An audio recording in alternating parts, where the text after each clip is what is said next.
My wife declared, "You lack the power to save the firm you founded." She scoffed as her family ousted me. I simply nodded. That morning, their attorney phoned her, his voice trembling. That vote didn't remove him. It activated Article 11, Section V, God save them all. They thought they had me. They thought they could just vote me out of the company I built with my bare hands. The woman I married even told me I wasn't man enough to fight back. Oh, but she was so wrong. And what happened next? Well, let's just say Article 11, Section V had a very different plan for their future and mine. I'm David Peterson, 54, and I'm still trying to piece together everything that went down last week. My therapist says writing helps, my lawyer says keep quiet, but after this? I just don't care about playing it safe anymore. See, I built Peterson Tech Solutions from absolutely nothing. And when I say nothing, I mean nothing. Picture this: 1997, Phoenix, Arizona. I was 26, working the night shift, crashing in my parents' garage. My office? A wobbly Costco folding table and a beat-up Dell laptop I snagged from a pawn shop for $200. Sounds insane, right? But I had a dream. The internet was still Wild West back then, and if you were smart, hungry, and a little bit crazy, you could carve out a piece. I saw a need for industrial automation software, the boring stuff that makes factories hum. Not glamorous, but necessary. The kind of necessary that makes real money. Those first 5 years were brutal. I lived on ramen, slept maybe 4 hours a night, and practically lived at the public library for internet access. My college roommate, Marcus, was my first employee. I paid him in equity because actual cash was a luxury. Our first office was a storage unit, which was definitely against the rules, but the owner looked the other way because I always paid on time. We made it work. Slowly, painfully, we grew. I still remember the first big contract, $8,000 for a small plant in Tucson. I held that check in my hands and just cried. Right there in my car. Marcus thought something was terribly wrong, but I told him, no man. Everything's finally right. Fast forward 28 years. That broken laptop in a garage? It became Peterson Tech Solutions, worth $180 million, with 340 employees across 4 states. We automated systems for some of the biggest manufacturers in the country. My 26-year-old self couldn't have even dreamed this big. And somewhere along the way, I met Sarah. That's where this story really begins, I guess. Part 1. How it all started falling apart. I met Sarah 8 years ago at a tech conference in San Diego. She was 24, with long auburn hair, a bright, captivating smile, and this incredible energy that made you feel like you were the only person in the room. After 2 decades of being married to my work, barely dating, always too busy, Sarah felt like a thunderstorm. Sudden. Intense. Absolutely impossible to ignore. We got married 14 months later. Fast? I know. Everyone said it. My lawyer said it. Marcus, my best man, gave the most awkward toast in wedding history because he clearly didn't approve. My daughter, Emma, then 19 and away at college, didn't even come. She sent a card that just said, "Be careful, Dad. Love you." I should have listened. The first year was good. Great, even. Sarah was attentive, genuinely interested in the business. She'd bring lunch to the office, sit in on meetings, chat with the staff. I truly believed she cared about my world, about what I'd built. Then, in year 2, things shifted. Subtly at first. "You know what this company needs?" she'd say, fresh perspective. Young blood. People who understand modern business. Then came the family introductions. Her brother, Kyle, was between jobs, but had so much financial experience. Her cousin, Monica, had amazing project management skills. Her uncle, Jerry, had decades of business wisdom. One by one, I hired them. Not because we needed them, but because Sarah would give me this hurt look and say things like, "Don't you trust my judgment?" Or, "I thought we were building a life together, not just your company." Manipulation disguised as partnership. I see that now. Kyle became CFO 2 years ago. An MBA from some online program, and a track record of never lasting more than 18 months at any company. But he was family, and Sarah insisted he deserved a chance. Monica took over project management, despite never having managed a project over 50 grand. Jerry became senior advisor, which mostly meant he showed up late, left early, and collected a six-figure salary for attending meetings where he contributed nothing. Marcus warned me. He pulled me aside after Kyle's second week, his face grim. "Dave, what are you doing? This guy doesn't know a balance sheet from a bed sheet." I just laughed it off. Told him to give Kyle time. Told him Sarah's family deserved the same chance I'd give anyone else. Marcus looked at me with a sad, knowing expression. "You're not giving them a chance," he said quietly. "You're giving them the company." He resigned 4 months later. 23 years of friendship and partnership, just gone. He didn't make a scene, just handed me a letter saying he couldn't watch what was coming. We haven't spoken since. I tried calling, but he never picked up. I don't blame him now. The thing about slow betrayals is you don't see them happening. It's like gaining weight. You don't notice day to day, but then you look at a photo from 5 years ago and realize how much has changed. Sarah started spending money differently. First, redecorating our house. Then a new car. Then investment properties she wanted for our future. When I hesitated, she'd get cold, distant. She'd sleep in the guest room, give me the silent treatment until I agreed.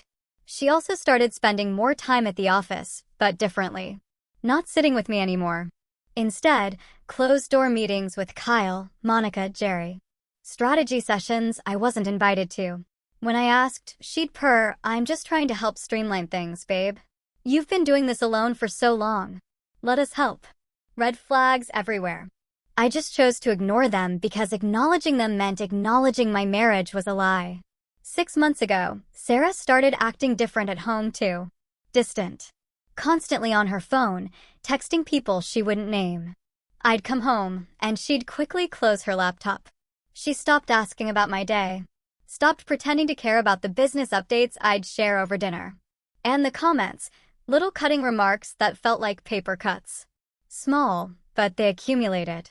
"You're getting older, David. Maybe it's time to think about succession planning. The industry is changing. I'm not sure you're keeping up. Kyle has some really innovative ideas. You should listen to him more. Don't you think someone with fresh energy should be running things?" Each comment alone seemed harmless. Together, they formed a pattern. She was trying to convince me, and maybe herself, that I was obsolete, that I didn't deserve what I'd built. Then came last month. Sarah told me the board wanted a strategic planning meeting to discuss the company's direction. Nothing unusual, we had quarterly meetings all the time. But something felt off. She was too eager, too excited. Kept checking her phone, smiling at messages. "Who are you texting?" I asked one night. "Just Kyle about the meeting. Nothing important." That smile. That goddamn smile. Part 2. The meeting that changed everything. The meeting was scheduled for Thursday, 2 p.m.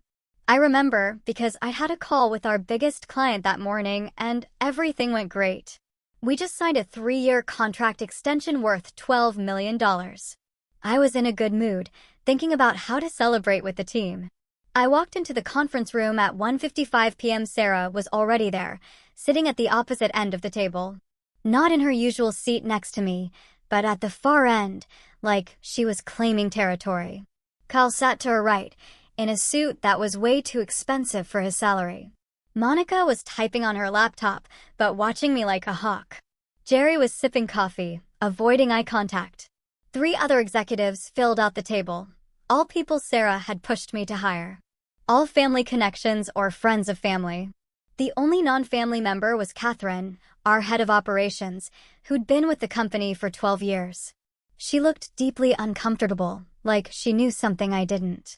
"Thanks for coming, David," Sarah said, her voice dripping with formality, as if I had a choice about attending a meeting in my own company.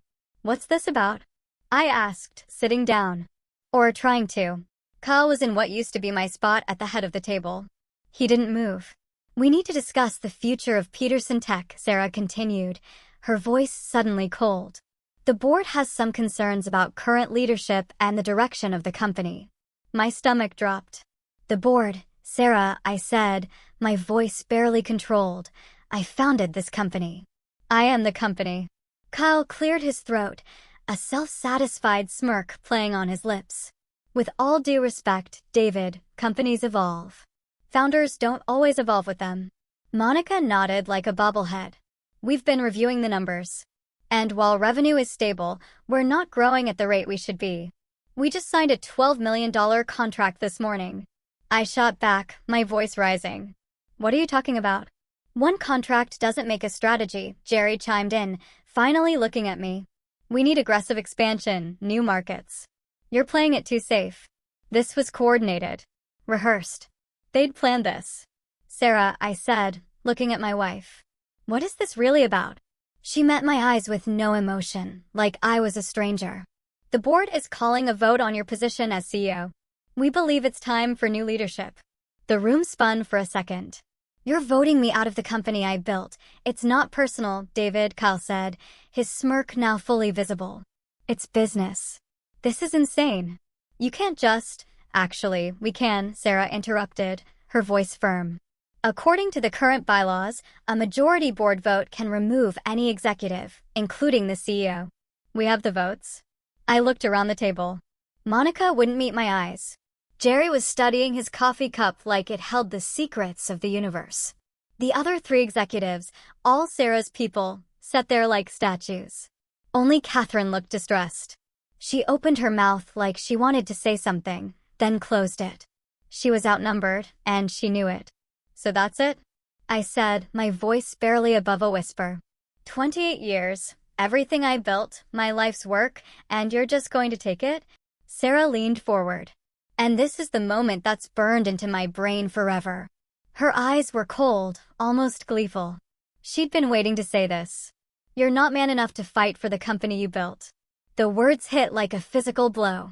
She said it loud enough for everyone to hear, for the secretary outside taking notes to hear, for everyone to remember.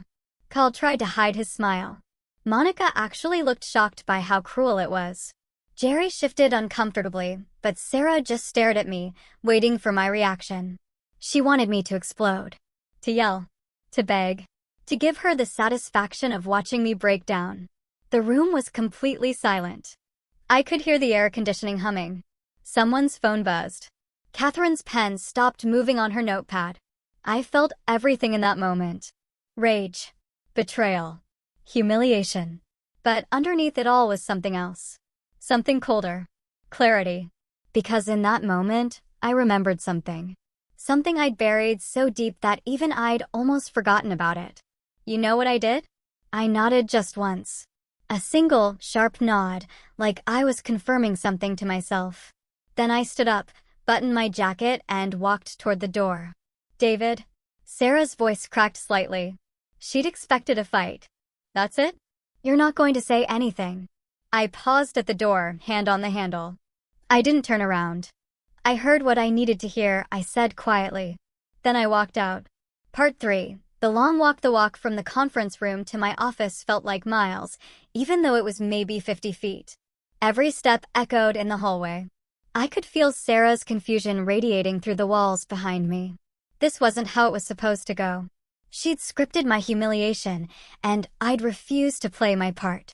Our new receptionist, Amy, 23 years old, pink blazer, hired just 2 weeks ago, probably by Sarah to replace someone loyal to me, looked up as I passed. Her eyes were wide. She'd definitely been told to pay attention and report everything back. I didn't go toward the parking garage. I turned left, toward the executive offices, toward my office. The door was unlocked. Everything inside was exactly as I'd left it that morning. My desk still cluttered with papers from the contract signing. The framed photo of Emma from her college graduation, the last time I'd seen her in person. She'd moved to Seattle for a job at Microsoft, and our relationship had gotten distant, strained. My fault, probably. Always working, always focused on building the company. Never enough time for my own daughter. There was my first invoice, yellowed and framed on the wall. $8,000 from Desert Manufacturing, dated June 15, 1997. I'd cried when I got that check. Cried like a baby in my car while Marcus laughed and said, "We did it, man. We actually did it." On my desk was a brass paperweight shaped like an anvil. Emma had given it to me when she was 12, before the divorce from her mother, before everything got complicated. Before I threw myself into work and forgot how to be a father. The engraving said, "For Dad, who builds things that last." I picked it up, feeling the weight of it, the weight of everything. Then I walked to the credenza behind my desk. It was an old piece, oak, refinished 3 times over the years. I'd bought it at an estate sale in 2002 for $50. Behind it was a panel in the wall. Not a safe, not obviously. Just a panel that looked like part of the wall trim. I'd installed it myself in 1997, before we even moved into this building. Back when the office was just a rented space above a dry cleaner, and I was still paranoid about everything I'd built disappearing. My hands were shaking as I pried the panel open. Inside was a small space, maybe 12 inches deep. And inside that space was a brown leather binder, cracked with age. The spine split down the middle from years of handling. I pulled it out and sat down at my desk. The leather was cool against my palms. It smelled like old paper and dust and history. This was the original company charter. The one I'd filed with the state of Arizona in 1997, before Peterson Tech Solutions even had employees. Before we had real clients. Before any of this became real. Before Sarah. Before Kyle. Before any of them. I opened the binder carefully. The pages were yellowed, some of them dog-eared from the times I'd reviewed it over the years. My original signature in blue ink, young and optimistic. Marcus's signature next to mine. We'd signed it at a Denny's at 2 a.m. after working for 18 hours straight. Both of us exhausted and terrified and excited. I flipped past the first pages. Past the mission statement I'd written by hand. Past the initial investment notes. My parents had given me $10,000, their entire savings. Past the licensing agreements and the partnership terms. Page 37. Article 11, Section V, Founder Protection Protocol. I'd almost forgotten about it. Almost. My original lawyer, a guy named Martin Chin, whom I'd hired for $500 when I could barely afford it, had thought I was paranoid when I insisted on this clause. We'd argued about it for hours in his cramped office that smelled like cigarette smoke and desperation. "David, no one's going to try to kick you out of your own company," he'd said, laughing. "You're the only one who knows how any of this works. Just humor me," I told him. "Call it insurance." He'd shrugged and written it up, burying it deep in the appendix under a section titled Administrative Protocols and Compliance Procedures. Page 37. The kind of page no one ever reads because it sounds boring and technical and irrelevant. But it wasn't irrelevant. It was a nuclear bomb, carefully hidden and waiting.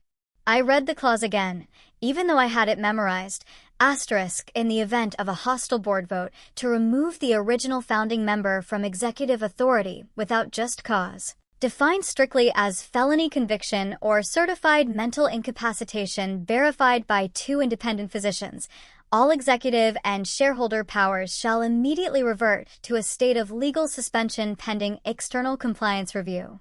Said review shall be overseen by a committee appointed in advance by the founding member. During this suspension period, all board actions, financial transfers, executive appointments, and corporate decisions shall be deemed invalid and without legal standing.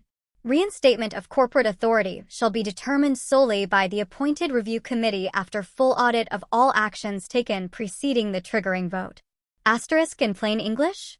If you try to kick me out without legitimate legal cause, everything freezes. Every account, every transfer, every executive decision you make, invalid, frozen, dead in the water. And the only person who could unfreeze it was me. The clause had 3 layers of protection. First, it was legally filed with the state and the SEC. Second, I'd appointed the review committee 28 years ago, a law firm I'd kept on retainer that Sarah and Kyle didn't even know existed. Third, I'd notarized and filed copies in 3 separate locations. Martin's private vault, my original investor's trust. The investor had died, but the trust was still active. And the records department of the first bank that had given me a business loan in 1998. It was bulletproof. Martin had made sure of that, even though he thought it was overkill. "If you ever need to use this," he told me, "it means everything went wrong. But if you do need it, No one will see it coming. Sitting there in my office, hearing the muffled voices of Sarah and Kyle celebrating in the conference room down the hall, I realized Martin had been right about both things. Everything had gone wrong, and they had no idea what was coming. I reached for my pen. Not the fancy Mont Blanc Sarah had given me for our anniversary, probably bought with company money. Not the sleek designer pens Kyle used to show off in meetings. My original pen. A cheap Bic rollerball, blue ink, bought in a 10-pack from Walgreens in 1997. I'd used this exact pen, or ones just like it, to sign every major deal, every contract, every important document for 28 years. It felt right to use it now. My hand trembled as I positioned the pen above the activation line.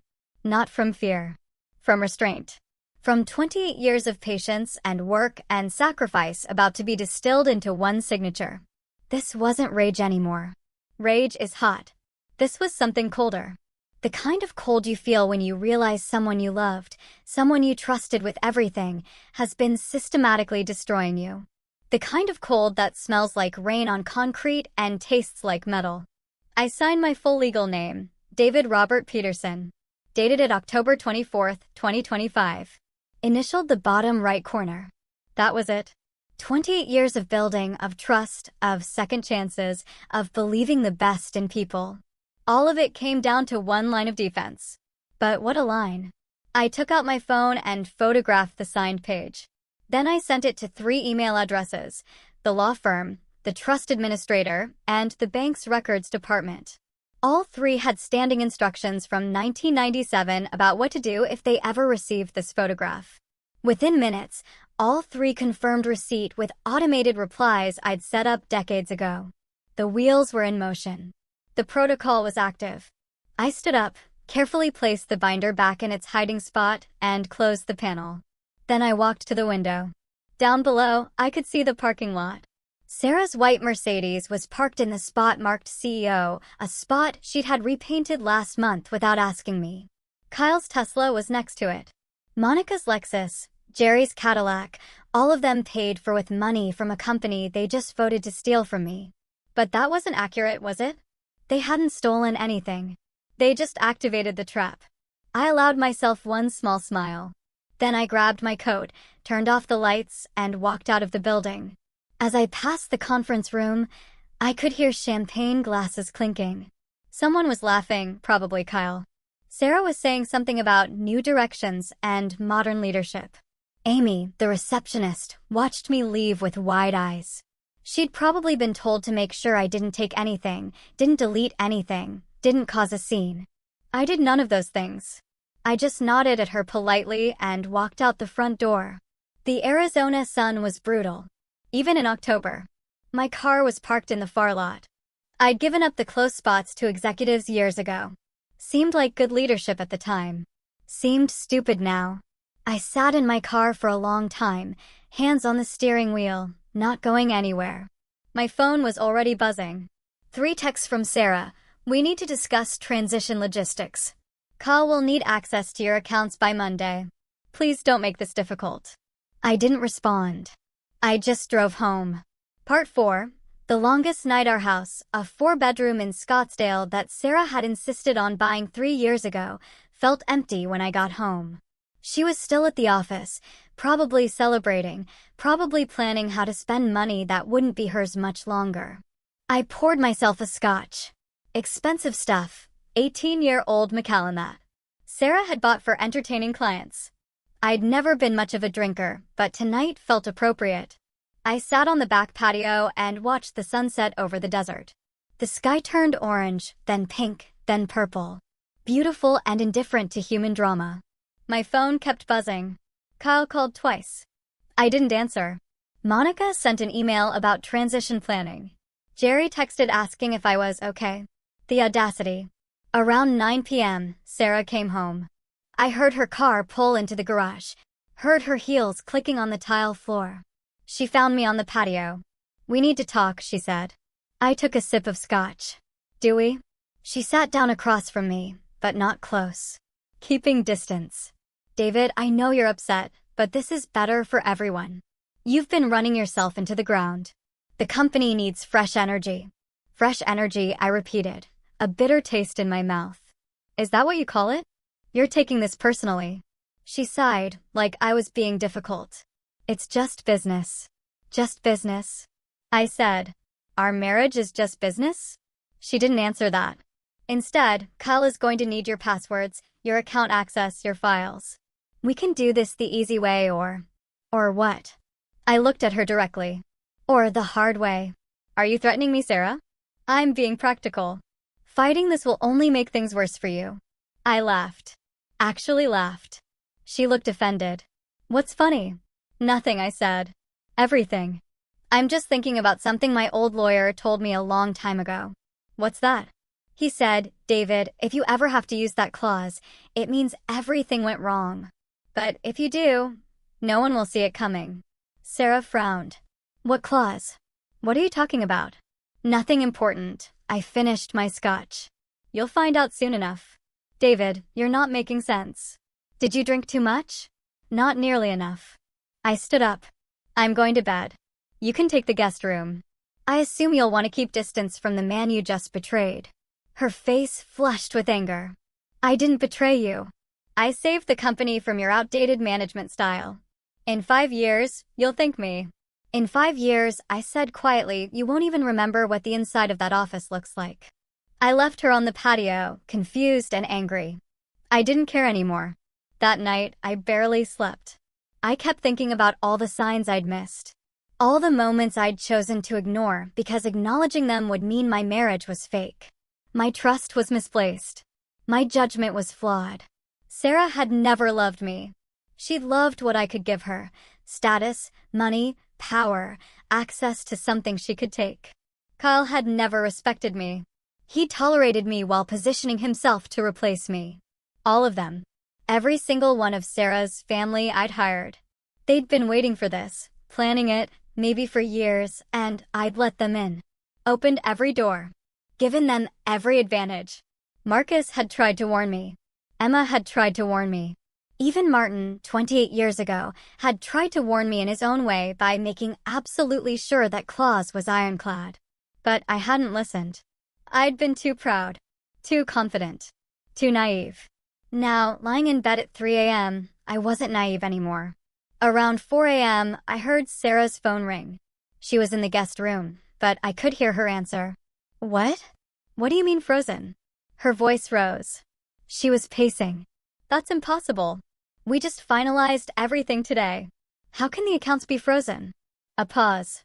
Then, what the hell is Article 11, Section B? I smiled in the darkness. It was starting. Part 5. The next morning, I woke up at 6 a.m. to the sound of Sarah screaming on the phone. Multiple phones. She was in the kitchen, her laptop open, papers scattered everywhere. I don't care what time it is. Get him on the phone now. She was yelling at someone. This is an emergency. I made coffee slowly, methodically. Grinding the beans, measuring the water, waiting for it to brew. The normality of it felt surreal. Sarah burst into the kitchen, her hair a mess, still in yesterday's clothes, eyes wild. What did you do? She demanded. Good morning to you, too. I poured my coffee. Want some? David, I'm serious. What the F did you do? I'd never heard her curse before. Not like that. She was always so carefully composed. I signed a document, I said calmly. Just like you asked me to leave, so I left. The accounts are frozen. All of them. Operating accounts, payroll, everything. Kyle can't access anything. Our lawyer says there's some kind of legal hold on the entire company. Interesting. Interesting. Interesting. She slammed her hand on the counter. Do you know what you've done? I know exactly what I've done. Do you? My phone rang. I looked at the screen. Unknown number, but I knew who it was. I answered. Mr. Peterson, a man's voice formal. This is Richard Morrison from Morrison and Associates. We received your activation photograph at 5:47 p.m. yesterday. Per the standing agreement established in 1997, we have initiated the Article 11, Section B protocol. All corporate functions of Peterson Tech Solutions have been placed under legal suspension pending external review. As of 6 a.m. this morning, all executive actions taken after the October 24th board vote have been declared invalid. We'll need to schedule a meeting to discuss reinstatement procedures. Thank you, Richard, I said. I'll be in touch. I hung up. Sarah was staring at me face white. Who is that? That, I said, was the law firm I retained 28 years ago to oversee the founder protection protocol. You might want to call your lawyer back. He's about to have a very bad day. Sarah's phone rang. She answered it with shaking hands. Hello. I watched her face change from confusion to shock to horror to rage. All in about 30 seconds. What do you mean, everything's invalid? We had a board vote, a legal vote. Pause. I don't care what some ancient clause says. Longer pause. Her face went pale. That's not possible. He can't just. She looked at me with something I'd never seen before. Fear. The voice on the other end kept talking. She wasn't responding anymore, just listening. Her hands started shaking so hard she nearly dropped the phone. Finally, she whispered, God, help us all. And hung up. We stared at each other across the kitchen. The coffee pot was still dripping. The morning light was coming through the windows, golden and peaceful. Everything looked normal, except nothing was normal anymore. You planned this, she said quietly. All along. You let us think we'd won. I didn't plan anything, I said. I just bought insurance 28 years ago. You're the ones who cashed in the policy. This will destroy the company. You know that, right? Without access to accounts, we can't pay employees. Can't fulfill contracts. Can't we? I set my coffee down. There is no we, Sarah. There never was. You made that clear yesterday when you told me I wasn't man enough to fight for what I built. I didn't mean yes, you did. You meant every word. You and Kyle and all your family. You thought you could just walk in and take 28 years of my life because I was too old, too tired, too nice to fight back. David, the accounts will be unfrozen when I say so. The company will resume operations when I say so. And you, Sarah, won't be there when it happens. You can't kick me out. I'm your wife. Are you? I grabbed my keys. Funny. Yesterday, you kicked me out of my company. Today, you're my wife again. Convenient. Where are you going? To see a lawyer. Not your lawyer. My lawyer. The one I should have listened to years ago. I walked out, leaving her standing in the kitchen with her phone ringing again and again. Everyone calling to ask her what the hell was happening and her not having any answers. Because the truth was, Article 11, Section B wasn't just about freezing assets. It was about revealing who people really were when the power shifted. And Sarah, Kyle, all of them, they were about to find out what it felt like to be powerless. Part 6. The fallout. By noon, my phone was exploding. Kyle called 11 times. Monica sent 17 emails. Jerry showed up at my house. I didn't answer the door. Catherine, the only board member who hadn't voted against me, sent a text. I voted no. I'm sorry. What can I do to help? I responded, thank you. Just sit tight. The law firm, Morrison and Associates, had moved fast. By 2 p.m., they'd filed emergency injunctions with the court, frozen every Peterson Tech account, and sent cease and desist letters to every board member who'd voted against me. The letters basically said, you attempted an illegal removal of the founding member. All actions you've taken since that vote are void. Touch nothing. Call tried to log into the system at 3 p.m. His access was denied. He tried calling the bank. They told him they couldn't discuss the account with him because his executive authority was under legal question. Sarah kept calling me. I didn't answer. She sent texts. David, please. We can fix this. I made a mistake. Can we talk? The employees are panicking. You're hurting innocent people. That last one almost worked because she was right. Employees were panicking. My phone had messages from people who'd worked for me for years, asking if they'd still get paid, if they still had jobs, if the company was going under. But the clause protected that. Payroll was handled through an automated system that continued regardless of the freeze. Existing contracts were still valid. The only thing frozen was new executive decisions and asset transfers. The only people really affected were the ones who tried to steal from me. Around 4 p.m., I got a call from a number I recognized. Marcus. Hey, he said, his voice cautious. I heard what happened. News travels fast. Tech industry is small. People talk. He paused. David, What you did. That clause, that was brilliant. You told me not to hire them, I said, a lump in my throat. I did. You didn't listen. But this, he laughed, a genuine, hearty laugh. This is poetry. It doesn't feel like poetry. It feels like a nightmare. That's because you still have a conscience. But David, listen to me. Don't back down. Don't let them guilt you. Sarah and Kyle, they did this, not you. They thought you were weak, and you showed them what real strength looks like. Strength isn't fighting. It's building something so well that it can't be stolen.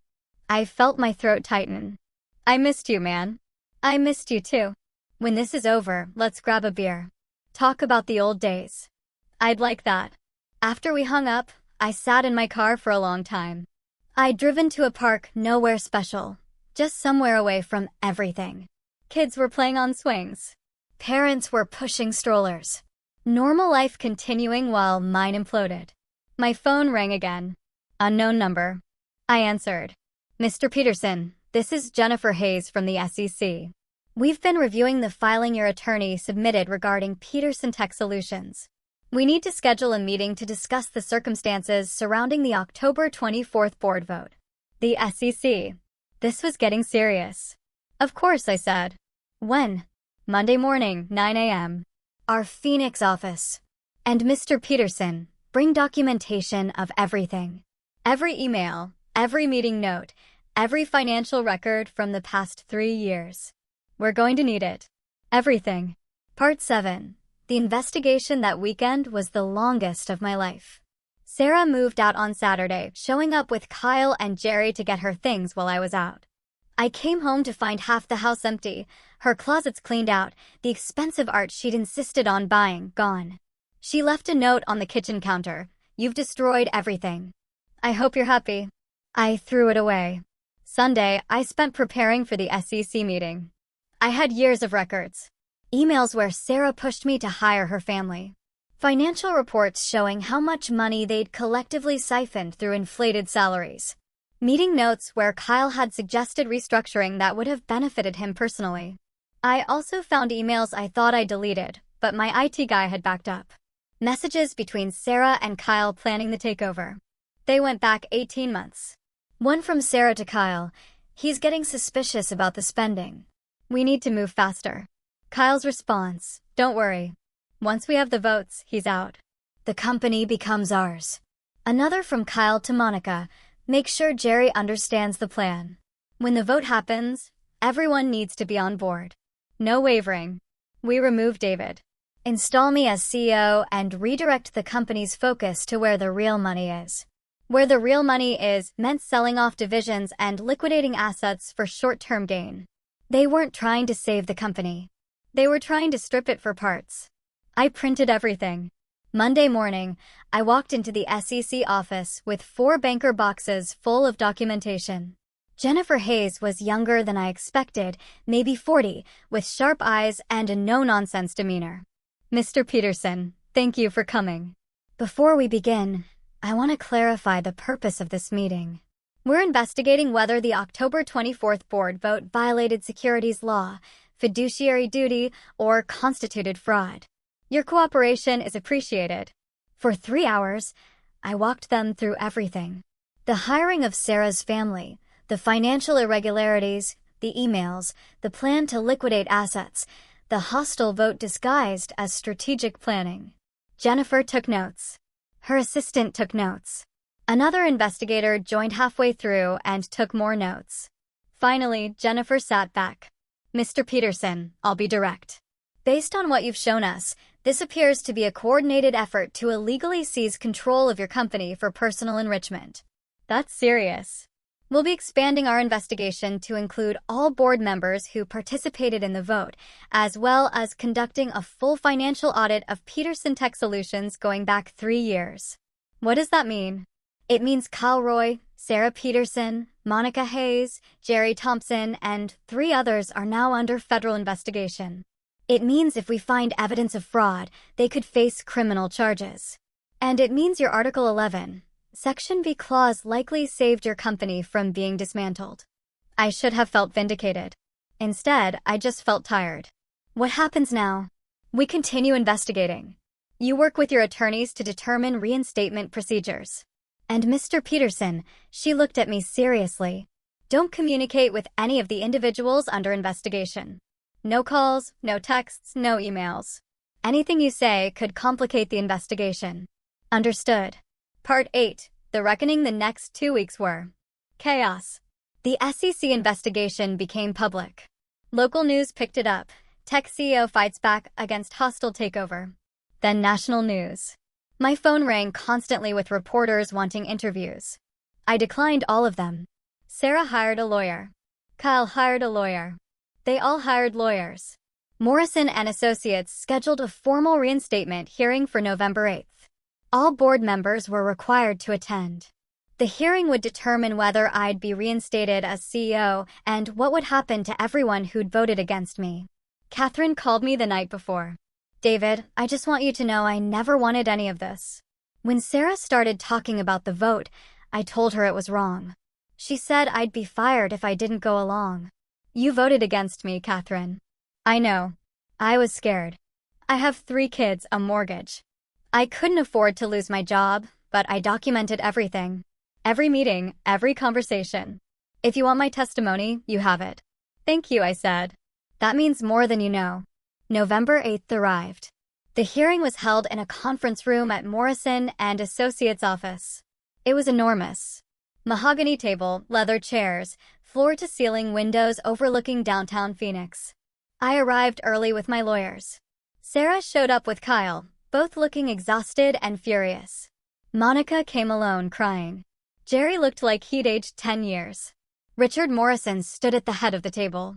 We're here to determine the reinstatement of David Peterson as CEO of Peterson Tech Solutions and to address the actions of the board members who voted for his removal on October 24th.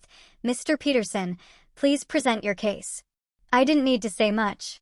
My lawyers presented the documentation, the emails, the financial records, the SEC investigation findings, Catherine's testimony. It took 2 hours. When they finished, Sarah's lawyer stood up. My client maintains that the vote was conducted legally according to corporate bylaws. While the Article 11 clause is valid, it doesn't negate the original concerns about Mr. Peterson's leadership. Richard Morrison looked at him coldly. The concerns were pretextual. The evidence shows a coordinated scheme to seize control of the company for personal gain. The vote wasn't about leadership. It was about theft. Kyle's lawyer tried next. My client is a qualified CFO who, your client, Morrison interrupted, his voice cutting through the room, sent 17 emails discussing how to extract maximum value from Peterson Tech before inevitable collapse. That's not a CFO protecting a company. That's a vulture circling prey. The room went silent. Morrison looked at each board member. Here's what's going to happen. David Peterson will be immediately reinstated as CEO with full authority.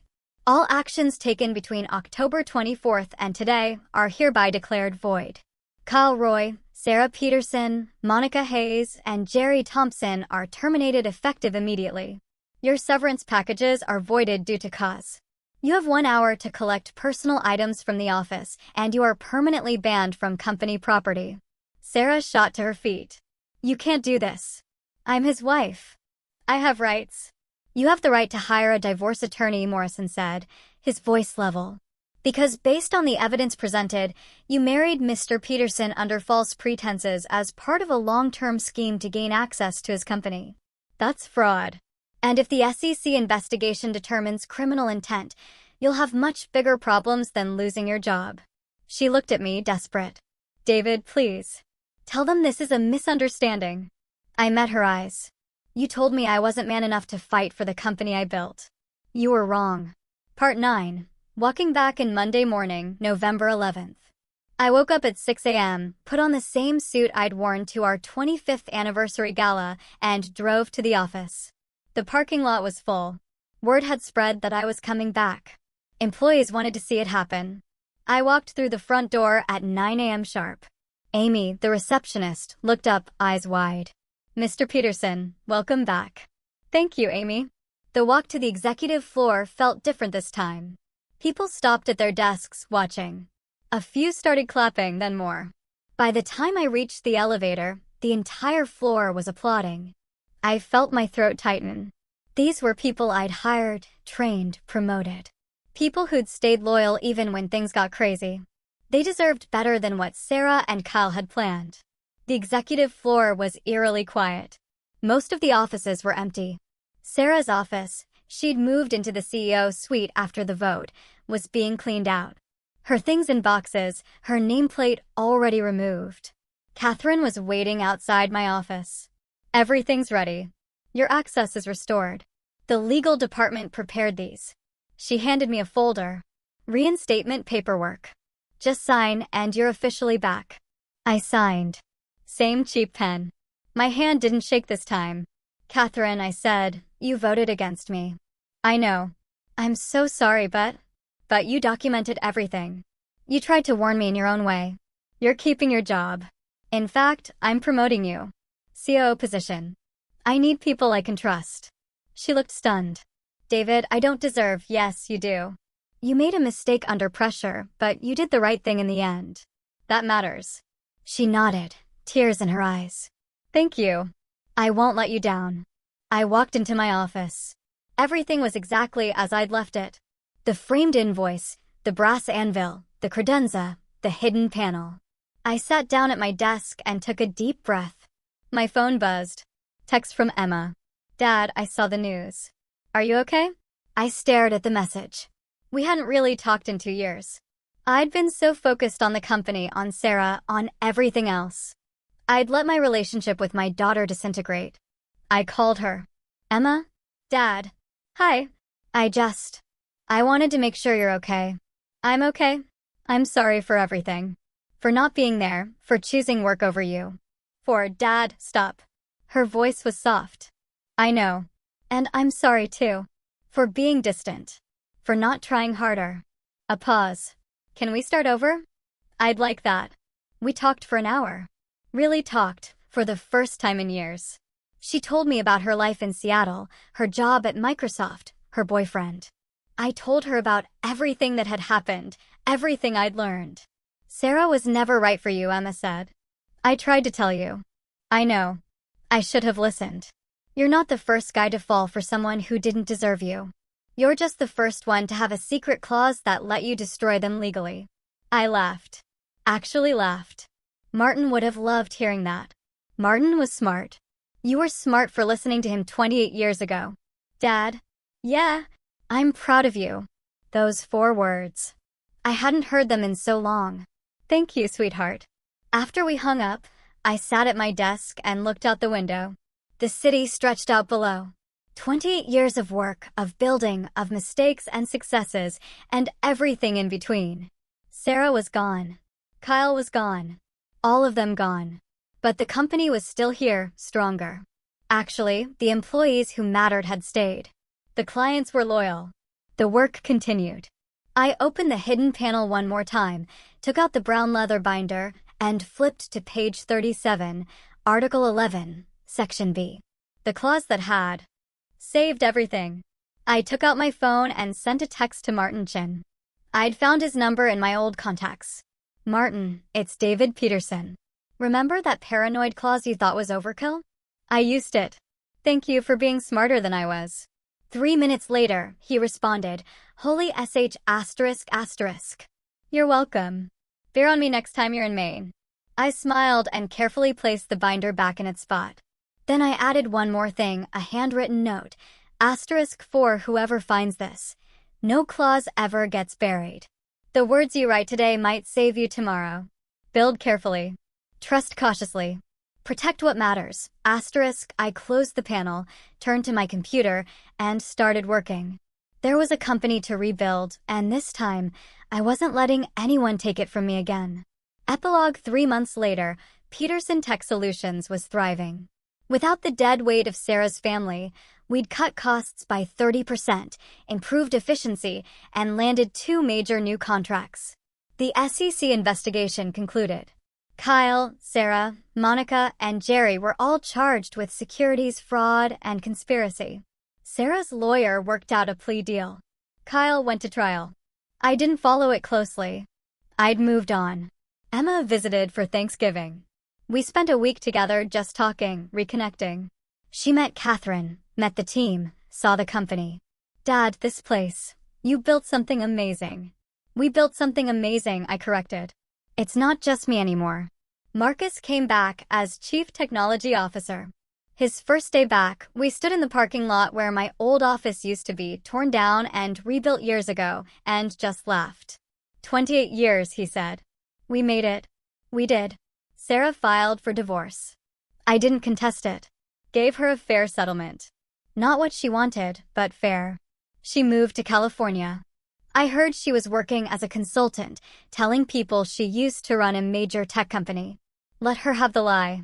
Carl served 18 months in federal prison. Got out and disappeared. Last I heard, he was working at a car dealership in Texas. Me? I'm 54 years old, single, running the company I built from nothing. And for the first time in years, I'm happy. I kept that cheap pen. Still use it to sign important documents. And I keep the leather binder in its hiding spot, just in case. Because the truth is, you never know when you'll need insurance. And sometimes, the best revenge isn't fighting back. It's building something so carefully, so intentionally, that even when someone thinks they've won, they realize too late they were never playing the same game. Article 11, Section B. 5 words I almost forgot about. 5 words that saved everything. 1 year later, Emma moved back to Phoenix. She's working at Peterson Tech as head of our new AI division. Marcus is teaching her everything he knows. Catherine just got married and asked me to walk her down the aisle, since her father passed away years ago. And me? I'm teaching a business class at the local community college, showing young entrepreneurs how to protect what they build. How to trust cautiously. How to write the clauses that might save them someday. One student asked me last week, Mr. Peterson, do you regret anything? I thought about it. Really thought about it. I regret not listening to the people who saw what I couldn't see. I regret letting loneliness make decisions for me. I regret almost losing something I spent my life building. But I don't regret fighting back. And I don't regret the clause that let me win. Would you do it all again? He asked. I smiled. Everything except marry Sarah. The class laughed, but I meant it. Because in the end, Article 11, Section B wasn't just about protecting a company. It was about protecting yourself from the people who only love what you can give them, not who you are. And 28 years ago, a paranoid young man in a garage, signing documents at 2 a.m. with his best friend, somehow knew that one day he'd need exactly that kind of protection. Thank God he listened to his lawyer. Thank God he buried that clause deep. And thank God he never forgot where he came from. Because in business, like in life, the details you hide today might be the salvation you need tomorrow. No clause ever gets buried. Some just wait for the right moment to save. So, what about you? Have you ever had to fight for something you built, only to realize the real betrayal came from someone you trusted? I'd love to hear your stories in the comments below.